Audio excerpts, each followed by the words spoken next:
Hi friends, Benita சமையலில் இன்றைக்கி என்ன லஞ்சுன்னு பார்த்துடலாம். சுட சுட சாதம் போட்டுக்கிறேன்.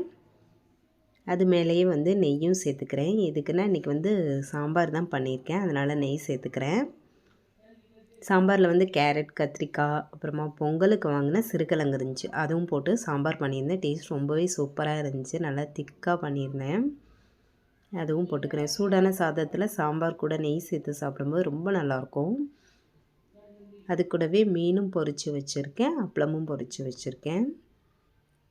அவ்வளோதான் இன்றைக்கான லஞ்ச் மெனு. இன்றைக்கான டிப்ஸ் என்னன்னு சொல்லிட்டு பார்த்துடலாம்.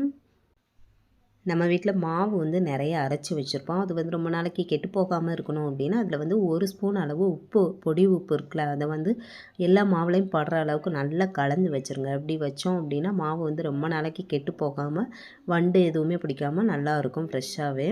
இந்த டிப்ஸை ஃபாலோ பண்ணி பாருங்கள். இந்த வீடியோ பிடிச்சிருந்தால் லைக் பண்ணிவிட்டு மறக்காமல் நம்ம சேனலையும் சப்ஸ்கிரைப் பண்ணி வச்சுக்கோங்க.